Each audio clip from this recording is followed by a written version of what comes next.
maintenant, on va passer à ceux qu'on a coutume d'appeler les médecins de la Terre, mais il en manque un aujourd'hui, une plus exactement. Donc Claude Bourguignon, on ne le présente pas, hein. Donc je vais simplement lui donner la parole tout de suite. Et puis il va nous dire ce qu'il a d'essentiel à nous dire sur son parcours. Et puis surtout, ben, je le laisse totalement libre, comme vous d'ailleurs, hein. Je vous ai laissé libre de dire ce que vous vouliez. Merci. Ça marche, oui. Bon, d'abord, je voudrais remercier les organisateurs de la deuxième session nationale de biodiversité de nous avoir invités. Puis je voudrais excuser Lydia, on a été un peu trop surchargé ces temps-ci, on a pris 15 fois l'avion en moins d'un mois, donc on était un peu sur les rotules, donc elle s'excuse et elle m'a dit bon, que c'est à moi de la représenter. Donc je vais rapidement parler de mon parcours. J'ai un parcours un petit peu spécial, puisque je ne voulais pas du tout faire de l'agronomie. À l'âge de 14 ans, j'ai fondé avec des copains du lycée Montaigne le groupe ornithologique parisien. Je travaillais avec le WWF, on a commencé à créer des réserves, et donc je voulais travailler dans l'écologie. J'ai donc fait une maîtrise en physiologie et zoologie à l'université de Paris. Et puis c'est en travaillant sur des comptages de tigres dans l'Himalaya que j'ai vu, première fois de ma vie, j'ai vu des hommes mourir de faim. Je n'avais jamais vu ça. J'étais un gamin de l'après-guerre, je ne savais pas ce qu'était la famine. Et je me suis dit, on ne peut pas protéger les tigres s'il y a des gens qui meurent de faim. Donc je suis rentré des Indes et je me suis présenté à l'agro. J'ai été reçu. Pas comment, un coup de peau, quoi. Bon, c'est vrai que j'avais des publications depuis l'âge de 14 ans, donc c'est peut-être ça qui a fait qu'ils m'ont permis de rentrer. Et là, j'ai découvert un monde de fous. On nous apprenait à donner de la viande aux vaches pour augmenter la production laitière. On nous apprenait l'art d'entasser les pauvres bêtes dans des conditions infernales, les surcharges d'azote et tout. J'ai dit, mais ils sont fous alliés, ces gars-là. Donc j'ai décidé en troisième année de rentrer en microbiologie des sols, de reprendre le sol à la base. À l'époque, il y avait encore à l'agro une chaire de microbiologie des sols. Et coup de chance, au moment où je suis arrivé, Monod, le prix Nobel, venait de devenir directeur de l'Institut Pasteur. Et première chose qu'il a fait quand il est arrivé, il a supprimé le labo de microbiologie des sols en disant que la microbiologie des sols, ça servait à rien. Et donc, les trois chercheurs, Kaiser, Tardieu et Pochon, n'avaient plus de laboratoire, ils ont été foutus à la porte, et ils ont été reçus dans le laboratoire de microbiologie des sols de l'agro. Et donc, je me suis retrouvé avec trois professeurs prêts de partir à la retraite, et j'ai redécouvert le bon sens. Des hommes qui m'ont appris que c'était les mycorhizes qui donnaient le phosphore aux plantes, que c'était les sulfobactéries qui donnaient le soufre, etc. Et j'ai eu à ce moment-là, pendant ma troisième année, en plus j'étais tout seul, donc j'ai terminé premier dans ma spécialité, ce qui était quand même pratique, et j'ai eu tout seul un cours particulier. Et ensuite, en sortant de l'agro, en microbiologie des sols, il n'y avait qu'un seul labo, c'était Dijon. Et c'est là que j'ai rencontré Lydia. Lydia travaillait sur la qualité des aliments. Et moi, je travaillais sur la qualité des sols. Donc, on s'est rencontrés comme ça. Et comme l'INRA, à l'époque, ne voulait pas entendre parler de l'agriculture biologique, et qu'avec Philippe Desbrosses, on se rencontrait régulièrement en catimini, parce que c'était strictement interdit par l'INRA de travailler sur la biologie. Donc, j'ai commencé à passer pour une mauvaise tête à l'agro. En plus, j'ai fondé un collège d'agriculture biodynamique à Malval avec des copains scientifiques. Donc, l'INRA a voulu qu'on arrête ce collège en disant que c'était scandaleux, que je tachais l'image de l'INRA. Donc, j'ai passé vraiment pour quelqu'un de pas gentil. Donc, avec Lydia, on a décidé de quitter l'Institut. On a fondé notre laboratoire en 1989, qui est donc un laboratoire d'analyse microbiologique des sols. Depuis 1989, nous avons analysé plus de 12 000 sols à travers le monde, dans à peu près toutes les écologies de la planète. Donc, sans me vanter, je peux commencer à vous dire comment ça marche un sol. Alors, je vais parler comment marche un sol dans nos régions. Dans nos régions, la France, avant que nous la cultivions, était couverte à 90% de forêt. Et comment ça marche un sol? Comment un sol fait pour fonctionner pendant des milliers d'années sans être dégradé? Et dès que la main de l'homme y met les pieds, elle casse tout. Donc pourquoi l'homme casse les sols alors que la nature sait les faire pousser pendant des milliers d'années? Pour vous donner une idée, le plus vieux modèle biologique que nous connaissons, c'est la forêt de Bornéo. C'est une forêt qui a 150 millions d'années, qui reçoit entre 3 mètres et 9 mètres d'eau par an et qui continue à faire pousser les plus grands arbres du monde, les diptérocarpus, qui font 80 mètres de haut.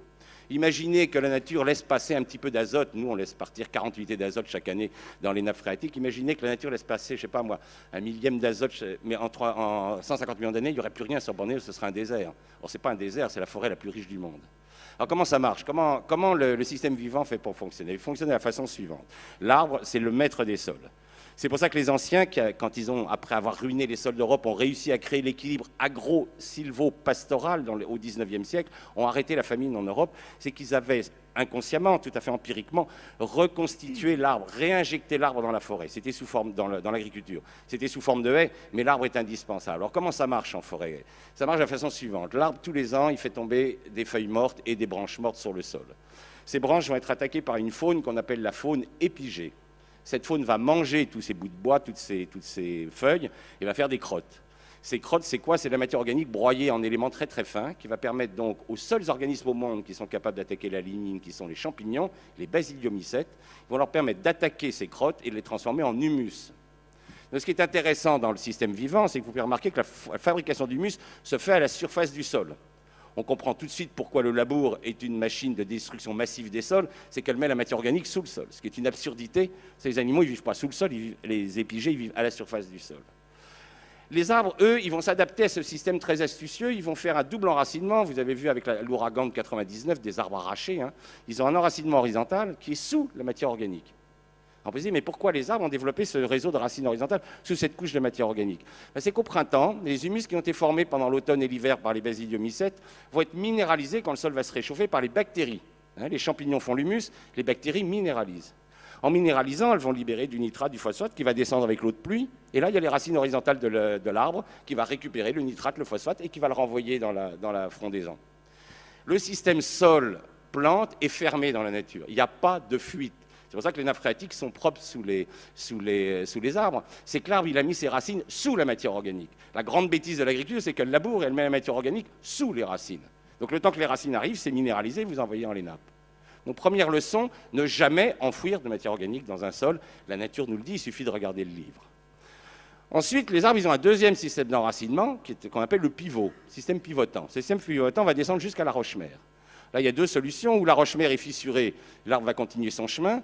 Alors, record d'enracinement sous chêne en Europe, 150 mètres de profondeur, sous orme, 110 mètres, sous merisier, 140 mètres. Bon, on ne s'amuse pas à faire des trous de 150 mètres, hein, c'est les spéléologues qui nous rapportent des racines du fond des grottes et ils nous disent, au fond des grottes, on voit les racines qui pendent à la surface et il y a de l'eau qui ruisselle. L'arbre est le seul organisme vivant du monde qui est capable de prendre l'excédent de l'eau de pluie, de l'envoyer le long de ses racines dans lequel il va absorber tous les éléments nutritifs et d'emmener cette eau pure dans la nappe phréatique. C'est pour ça que l'arbre est indispensable dans le fonctionnement de cette planète, c'est qu'il est le seul capable de remplir la nappe phréatique. À cette profondeur-là, la racine de l'arbre est en contact avec le monde minéral. Et qu'est-ce que va faire la racine de l'arbre? Elle va sécréter des acides, elle va attaquer le caillou et elle va le transformer en argile. Donc ce qui est intéressant, puisque le sol est un complexe argilo-humique, c'est que l'humus est fabriqué en surface grâce au travail des champignons et de la faune épigée, et les argiles sont fabriquées en profondeur par l'attaque des racines des arbres au contact du monde minéral. À cette profondeur, il y a des racines qui meurent, de nouvelles racines arrivent. Et il existe heureusement une faune qui se nourrit de racines mortes, qui nettoie toutes ces racines mortes et qui va libérer de nouvelles galeries pour les racines suivantes. C'est ce qu'on appelle la faune endogée. Alors on retrouve les mêmes groupes qu'en surface, des colamboles, des acariens, des vers, sauf qu'ils sont petits, aveugles, et leur boulot, c'est toujours de nettoyer des racines. Pour vous donner une idée du travail de cette faune endogée, un blé fait 200 km de racines et 5000 km de poils absorbants. Un blé, hein. Nous en mettons 200 au mètre carré, c'est-à-dire qu'un blé, c'est 4 milliards de kilomètres de racines. Eh bien, ces 4 milliards de kilomètres de racines seront mangés par la faune endogée pendant l'hiver et permettront à l'orge qui suivra, ou au colza, de s'enraciner. Alors, on voit que l'argile est produite en profondeur, l'humus est produit en surface, il y a une faune épigée qui aère le sol en surface et une faune endogée qui aère le sol en profondeur, mais comment argile et humus se rencontrent? Parce qu'il faut bien qu'ils se rencontrent pour former le sol. Et ils vont se rencontrer grâce à une troisième faune, que vous connaissez généralement tous, qui sont les vers de terre. Dans les pays tropicaux, ce sont les termites qui font le même rôle. Les vers de terre, qu'est-ce qu'ils font? C'est les grands lombriques, hein, ce qu'on appelle la faune anécique. Ils habitent des galeries, eux, ils habitent des terriers. Ils ne sont pas comme la faune épigée ou la faune endogée qui change d'endroit tout le temps. Eux, ils ont des galeries. Toutes les nuits, ils sortent. Ils laissent l'arrière de leur corps dans la galerie pour pouvoir rentrer dedans s'il y a un prédateur. Et ils prennent de la matière organique, ils l'emmènent, ils redescendent, là ils remontent de l'argile, ils passent leur temps parce que quand ils ont fait demi-tour, ils vident leur intestin pour former une crotte qu'on appelle le turricule. Et il se trouve que les vers de terre ont dans leur intestin une glande qu'on appelle la glande de Morène qui est très riche en calcium. Donc ils remontent de l'argile, ils mélangent dans leur intestin de l'argile et de l'humus, et il se trouve que les argiles sont négatifs, les humus sont négatifs, et le calcium est un ion qui a deux charges positives. Donc une charge positive va attacher l'argile et une charge positive va attacher l'humus. Et ils vont fabriquer du complexe argilo-humique. C'est les vers de terre qui fabriquent la terre. Le premier scientifique qui va s'y intéresser, c'est Darwin. Darwin va être le premier à donner une échelle des restes humains. Hein, parce que si vous faites des profils, vous verrez que les pierres taillées, on les trouve en profondeur, puis les mosaïques romaines, puis les restes du Moyen-Âge. Ce n'est pas parce que les hommes de la pierre taillée vivaient sous terre, hein, ils vivaient comme nous à la surface, mais c'est les vers de terre qui ont enfoui tous les restes humains. C'est pour ça que les archéologues passent leur temps à creuser des trous, c'est de la faute des vers de terre. Et en fait, Darwin a une idée très bonne, il a mesuré la quantité de terre. Un ver de terre rejette son poids de terre tous les jours. Il a calculé simplement les distances qu'il y avait entre les restes humains. Et il s'est rendu compte que c'était beaucoup plus vieux que ce qu'on racontait à l'époque. Hein, c'était la Bible, hein, c'était 5000 ans, la création de l'humanité. Donc, M. Darwin a été très prudent pour ne pas avoir la religion sur les bretelles. Mais il a montré que c'était beaucoup plus ancien qu'on croyait. Hein, si vous mettez par exemple un pas japonais dans votre jardin, vous verrez que votre pas japonais va disparaître. C'est les vers de terre qui vont l'enfouir progressivement. Hein, souvent, quand je suis sur le terrain avec les acteurs me disent « Oh là là, j'ai mes cailloux qui remontent ». Alors je leur explique que le vol lourd des cailloux dans la plaine, ça n'existe pas. C'est jamais les cailloux qui remontent, c'est toujours la terre qui s'en va. Hein, donc ne faites pas de mauvaises interprétations. Alors comment nous avons fait pour tuer nos sols? On a violé ces lois fondamentales. C'est-à-dire qu'on n'a pas... Vous pouvez violer les lois humaines. Si vous faites choper par la police, vous irez en tôle. Mais ce n'est pas très grave pour l'ensemble de l'humanité. Mais quand on viole les lois universelles, les lois de la biologie, là c'est très grave. Alors comment on a fait pour tuer les sols? On a inventé deux armes de destruction massive des sols. D'abord la charrue. Au début, les hommes, ils gratouillaient la terre avec les chevaux, c'était pas bien grave. Mais quand on a découvert le tracteur, vous savez, c'était Victor Hugo qui disait, pour montrer la fascination des hommes devant les grosses machines, une immense force qui aboutit à une immense faiblesse, voilà ce qui fascine les hommes. Les mecs, ils bandent comme des fous devant un gros tracteur de 300 chevaux, ils n'en peuvent plus. Hein. Donc, ils bousillent les sols en les retournant. Première erreur, ils mettent la matière organique au fond. Or, il se trouve que tous les champignons du monde sont aérobies. Il n'existe pas de champignons anaérobiques sur Terre. Tous les paysans qui ont eu l'occasion de planter un piquet dans le sol le savent, quand ils sortent le piquet, la pointe du piquet est intacte et le piquet est complètement rongé sur les premiers centimètres. Donc quand vous mettez de la paille dans le sol, vous ne faites plus d'humus. C'est pour ça qu'on arrive à ce système très étonnant que les anciens faisaient à peu près 2 tonnes de paille en France en 1900, ils avaient 4% de matière organique. Maintenant, nous avons 5 à 6 tonnes de paille en France et nous n'avons plus que 1,6% de matière organique sur l'ensemble du territoire. Nous avons divisé par 2 notre matière organique alors qu'on a multiplié par 2 les pailles. Pourquoi? Parce que nous les enfouissons. Et à partir du moment où vous enfouissez, c'est fini, vous ne ferez plus jamais d'humus. Heureusement d'ailleurs pour la ville de Venise qui repose sur des piliers de bois, ces piliers de bois sont sous l'eau en anaérobiose et aucun champignon ne peut les écrouler. C'est pour ça que la ville est toujours là. Donc première erreur, enfouissement de matière organique. Et le nombre de gens que je vois en mettre du compost avant de planter un arbre passent leur temps à faire cette erreur qui est une erreur fondamentale contre les lois universelles. Deuxième erreur, on apporte les engrais chimiques. Qu'est-ce que font les engrais chimiques? Ils stimulent les bactéries. Or les bactéries elles sont minéralisatrices, elles ne font pas d'humus, elles minéralisent. Et les bactéries elles se multiplient 20 fois plus vite que les champignons. Donc, qu'est-ce qui se passe quand vous mettez des engrais chimiques? Vous accélérez la minéralisation de la matière organique. Quand la matière organique tombe trop bas, la faune disparaît puisqu'elle se nourrit de cette matière organique. Un pays comme la France, nous sommes passés de 2 tonnes de vers de terre en 1950 à l'hectare à moins de 100 kilos. Qu'est-ce qui se passe quand il n'y a plus de vers de terre? Les vers de terre, je vous ai expliqué qu'ils remontaient tous les jours de la terre. Ils remontent de la potasse, du phosphore, de la magnésie, du calcium. Plus de remontée par les vers de terre. Les éléments vont descendre. Pollution des nappes, pollution des rivières. Vous rentrez dans ce qu'on appelle, après cette dégradation biologique des sols, vous rentrez dans ce qu'on appelle la dégradation chimique. Votre terre va perdre ses éléments nutritifs. Vous allez envoyer de l'azote dans les nappes, vous allez envoyer du phosphore dans les rivières, etc. Vous appauvrissez vos sols. Or, il se trouve que lorsque le taux de matière organique est tombé trop bas et que vous avez minéralisé des ions fondamentaux qui attachent argile et humus comme le fer, le calcium, etc., eh bien l'argile n'est plus attachée. L'argile s'en va, les rivières se chargent de boue dès qu'il pleut. C'est la dernière mort des physiques, c'est ce qu'on appelle la mort physique des sols. Votre sol part à la mer. Et c'est comme ça que vous ruinez un sol. Et c'est comme ça que des agriculteurs qui, à l'heure actuelle, moi je travaille avec des agriculteurs depuis 89, des gens en Beauce qui étaient très fiers de faire partie du club des 100 quintaux, ils roulaient des caisses. À l'époque, ils avaient des blés qui, en génétique, étaient des blés à 110 quintaux, donc ils faisaient presque le rendement génétique. Maintenant, ils ont des blés à 150 quintaux et les mêmes agriculteurs font plus que 90 quintaux. C'est-à-dire qu'ils ont des Ferrari, ils roulent sur des chemins de terre. Ce n'est pas la peine d'avoir une Ferrari, c'est pour rouler sur un chemin de terre, il vaut mieux avoir une 2 chevaux. Hein, donc ça, ils peuvent raconter tout ce qu'ils veulent, ils ne valorisent plus la génétique de leurs plantes. Et on sait que cette génétique est valable, puisque récemment, ils ont fait une expérience en Nouvelle-Zélande sur un sol qui n'avait jamais été labouré, jamais touché, et ils ont fait 162 quintaux en semi-direct, et ils ont fait 152 quintaux en labour. Donc ça montre que le potentiel génétique est bien existant, mais c'est nos sols qui sont à genoux. Donc, qu'est-ce que ça veut dire pouvoir faire une agriculture durable? C'est reconnaître que la propagande des multinationales, et de la propagande, ce n'est pas de la science, il va falloir remettre de la science dans l'agriculture. Or, l'agriculture n'a plus de science depuis 50 ans, elle n'a que de la technique, elle n'a que des produits chimiques, elle n'a que des grosses machines, c'est-à-dire qu'elle fait tourner le business agro-industriel. Mais cette agriculture n'est pas là pour nourrir les hommes, elle est là pour enrichir l'agro-industrie. Or, le problème qu'on a maintenant avec 7 milliards d'individus, c'est qu'il va bien falloir se décider à nourrir les hommes. Et nous avons maintenant 1 milliard d'hommes qui souffrent de la famine. Donc la révolution verte, c'est un échec total. Le problème, c'est que cette société qui est obsédée par le profit ne veut pas reconnaître ses torts. Elle ne veut pas reconnaître que la révolution verte est responsable de la famine d'1 milliard de personnes, c'est-à-dire autant d'habitants qu'il y avait en 1800 sur cette planète. Donc il va falloir changer complètement notre agriculture. Il va falloir à mon avis, dissoudre des sociétés comme Monsanto, Novartis et compagnie, qui sont des assassins. Il va falloir qu'on crée une espèce de justice internationale sur le crime contre la vie. Ce sont des criminels contre la vie, ces gens-là. Hein, ils ont tué... moi, l'activité biologique des sols que je mesure, elle ne cesse de baisser depuis que je la mesure. Je la mesure depuis 89, est en baisse constante. Et quand je compare avec les chiffres du début de 1900, nous avons perdu à peu près 90% de notre activité biologique. Et en particulier, les grands disparus, c'est les champignons. Les champignons ont complètement disparu avec les engrais chimiques. Or, c'est eux qui font les humus. Et depuis qu'il n'y a plus de champignons, vraiment, les sols vont très très mal. Et c'est pour ça, là, tout à l'heure, vous parliez du BRF. Pourquoi le BRF a un effet tellement spectaculaire sur la relance de la vie des sols?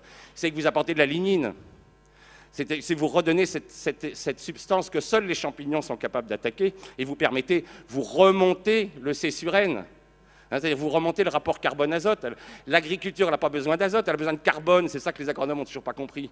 Comme les agronomes ignorent tout de la vie des sols, la chaire de microbiologie des sols à l'agro a été fermée en 86. Là, vous avez devant vous un fossile vivant. Des microbiologistes des sols, on n'en fabrique plus en France. Vous avez 150 agros qui sortent de la boîte, ils ne connaissent rien des cycles microbiens. Enfin, c'est quand même hallucinant. Ils ne savent pas distinguer un basidiomycète d'une bactérie ou d'un actinomycète. Ils ne savent pas que les rôles sont complètement différents. Donc si on veut remettre de la vie dans les sols, il va bien falloir qu'on mette de la science et qu'on arrête d'inventer des modèles artificiels type révolution verte, de donner le prix Nobel à un mec qui a ruiné 300 millions d'hectares de sol avec sa révolution verte. C'est pas ça le but. Le but, c'est de remettre de la science pour qu'on puisse à nouveau regarder les sols comme ils sont. Parce que le grand livre, c'est la nature. C'est pas derrière un ordinateur qu'on découvre le fonctionnement d'un sol. C'est en faisant des trous. Avec Lydia, on en a fait plus de 12 000 à travers la planète, hein, depuis l'altiplano des Andes, en passant par les sols norvégiens et les sols d'Amérique et de Bornéo. Les sols, on sait comment c'est, parce qu'on en ouvre, et qu'on regarde la faune, on regarde les racines. Hein, mais c'est plus que font les agronomes. Voilà, je vais essayer de raccourcir. Hein. Et je vous remercie pour votre attention. Bravo, Claude.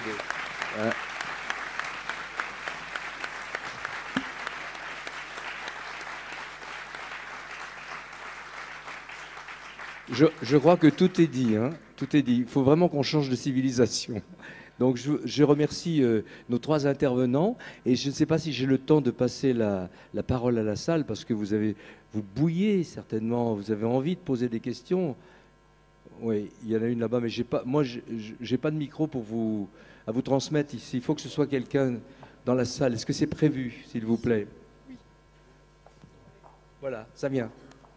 J'ai combien de temps? Parce que là, évidemment, on avait un quart d'heure de retard. Hein, alors, faut fallait récupérer, on est dans les temps. Hein. On est dans les temps. Bah, on n'a même pas récupéré notre quart d'heure. C'est vrai, mais on devrait terminer à 10h. Moi, je suis... Oui, donc ma question, c'est donc Christian Buis du Mouvement national de lutte pour l'environnement.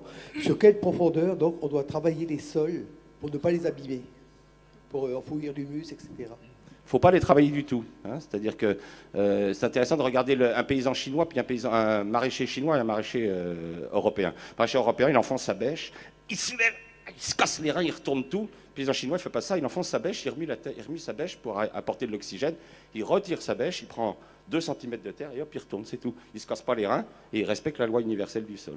Ne retournez pas les sols. Donc il existe ce qu'on appelle des semoirs de semi-direct, qui permettent de semer directement. Alors pour les maraîchers, vous avez ce qu'on appelle les roues semeuses, qui sont des roues qui font tourner des petites pointes, qui s'écartent, qui font tomber la graine, qui peuvent faire tomber une boulette de matière organique ou de fiente de poule, etc. Et vous semez directement à travers vos couverts. Donc vous faites un engrais vert toujours avant vos cultures, vous les écrasez avec un petit rouleau qu'on appelle un rouleau FACA, c'est un rouleau sur lequel on soude des barres qui écrase l'engrais vert, mais il ne faut surtout pas enfouir l'engrais vert parce que vous allez faire des fermentations anaérobiques dans le sol et vous n'aurez pas de champignons. Il faut toujours laisser l'engrais vert à la surface et vous semez derrière, vous mettez votre rouleau FACA à l'avant et le semoir derrière et vous semez sans jamais toucher au sol. Et pour la pomme de terre? Alors pour la pomme de terre, les Boliviens m'ont appris à semer, parce que moi je n'ai pas le temps de m'occuper de mon jardin, donc je simplifie les choses. Ils m'ont appris une technique très simple pour la pomme de terre. Je parle là en maraîchage individuel, hein, pas en grand champ. C'est tout simple. Vous posez vos pommes de terre sur le sol, vous les répartissez correctement avec un radis, avec un râteau, et vous les recouvrez de 20 cm de paille. Et c'est tout. Alors le gros avantage, c'est qu'il n'y a pas à les arroser, il n'y a pas à les buter. Et puis quand vous voulez des patates, vous soulevez la paille, vous prenez des pommes de terre et elles en refabriquent. Donc ça vous permet d'avoir des patates nouvelles, d'avoir des patates toute la saison, sans vous casser les reins, sans vous embêter. C'est ce que font les paysans boliviens. Et il ne faut pas oublier que la pomme de terre, ça vient de Bolivie. Donc ils ont quand même un peu plus d'expérience de la patate que nous. Voilà. Donc à faire, on peut se faire aussi avec des cartons. On peut faire, voilà. Mais ça ne peut se faire qu'au niveau individuel. Mais comme il n'y a plus de paysans, ça explique que les marchands de machines agricoles, ils ont encore de beaux jours devant eux, quoi. C'est ça. Ah, bien sûr, allez-y, Nicole. D'où l'intérêt de relancer le maraîchage en pied d'immeuble, que les habitants dans les villes se réapproprient ces espaces verts stériles pour en faire quelque chose de vivant, quoi. Voilà. La parole, oui. Qui a un micro? Bonjour, Monsieur Pierrot. Alors on parle du monde agricole, mais on pense que la biodiversité peut aussi venir des milieux urbains. Et un urbain qui a une petite maison avec son jardin, là, qu'est-ce qu'il peut faire aujourd'hui, vers qui il se tourne pour cultiver ou entretenir son terrain, comme vous le dites, plutôt que de faire ce qu'on fait aujourd'hui? Premièrement, entourez votre terrain d'une haie. Alors surtout pas une haie de tuya. Faites pas un blocos végétal pour que vos voisins ne vous voient pas prendre le barbecue.